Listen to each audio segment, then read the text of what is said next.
What is dark tourism? As the name suggests, dark tourism is associated with visiting places, scenes, or sites that are related to death, disaster, and destruction. For as long as people have been able to travel, they have been drawn purposefully or otherwise towards sites, attractions, or events that are linked in one way or another with death, suffering, violence, or disaster. Now let us have a look of how dark tourism evolved.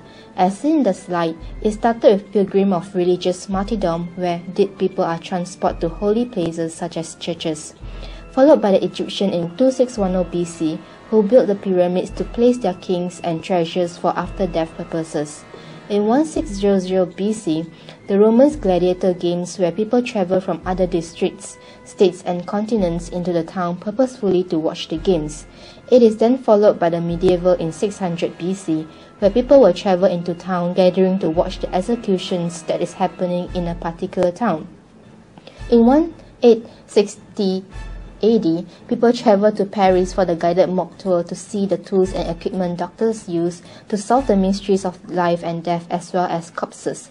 Battlefield tours in the 1940 AD, and these modern times we experience dark tourism.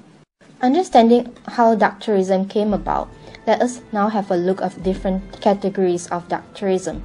Destination managers should take note of these categories, as the examples provided involved most of the countries in the world, and it has the potential to develop as famous attractions. First category is the witness of public enactments of death, which includes public executions and sensation tourism at disaster sites. This refers to sites like Ground Zero of 9/11 scene. The second category is sites of individual or mass death. An example of that is traveling to battlefields such as the Battle of Waterloo reenactment, death camps like the world-famous Auschwitz concentration camp and Nazi concentration camp.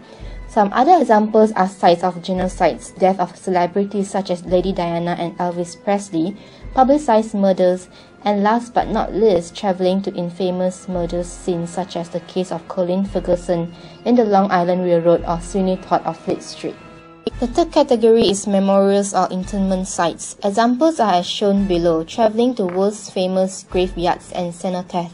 Cenotaph simply refers to an empty tomb or monument erected in honor of a person or group of people whose remains are elsewhere. Further examples are crypts, an underground room or vault beneath a church used as a chapel or burial place, and war memorials such as the famous Yasukuni Shrine in Japan.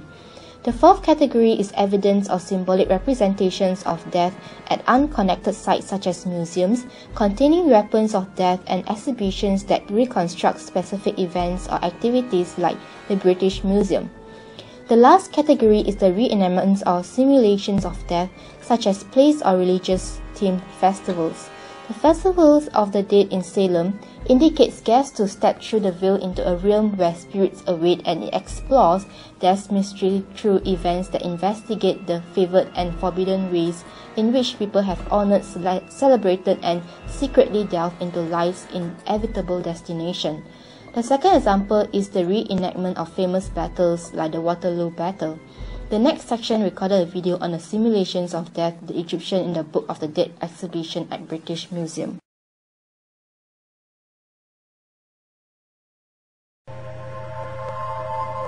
For thousands of years, we humans have been asking ourselves, what happens after death?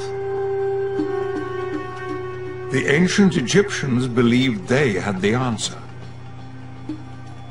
Once mummified, they would embark on a long and dangerous journey to an everlasting paradise.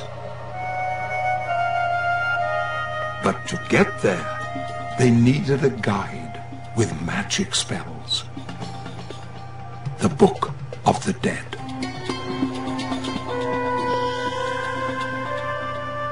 Travel back 3,500 years and follow the ancient Egyptians from death to what lies beyond in this once-in-a-lifetime exhibition. The practice of visiting sites related to death and suffering is not a new phenomenon. It's been a practice in places like Auschwitz and Cambodia for decades. As dark tourism products are complex in design, purpose, and naturally diverse, The term dark does not readily expose the multiple layers of dark tourism supply. Looking at the spectrum model by Philip Stone and using prisons as examples, Robben Island Prison in South Africa seems to be darker compared to Alcatraz Prison in USA, as Alcatraz presentation may be overshadowed by commercial and entertainment values.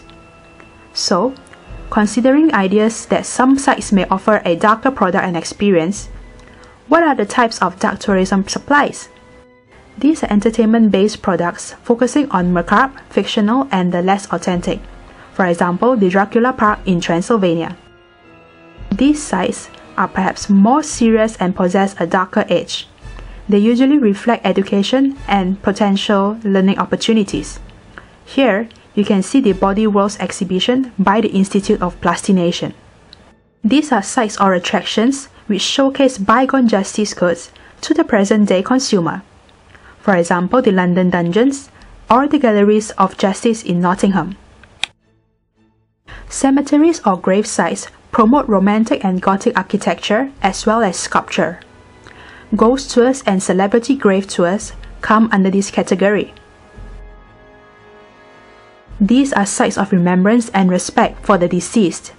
For example, the Ground Zero Memorial and the Althorp House for Princess Diana. Warfare sites are often commoditized as tourism products. The most famous example would be the Battle of Waterloo reenactment. These are sites that have technological theme that tells the terrible tales of human suffering. The two most well-known examples would be the Auschwitz-Birkenau death camp and the Cambodia's killing fields.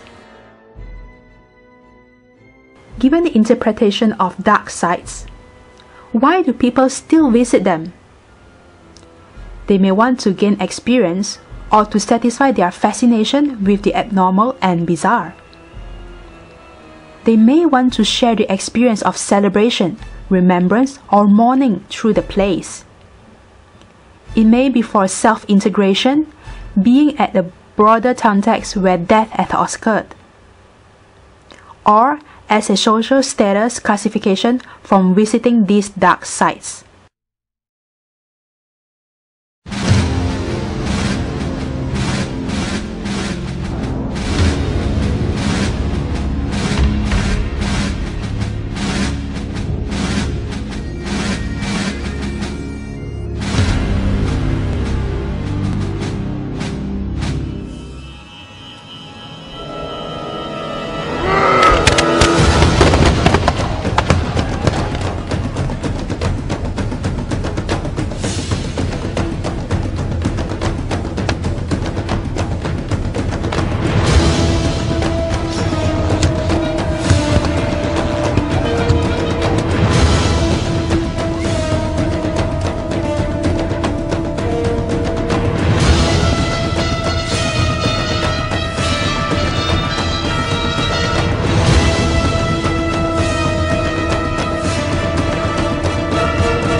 Staged authenticity is there to thwart the tourist's genuine desire for authentic experiences, which they cannot gain insight into the lives of people who have lived in the past, because they are in situations of a staged play.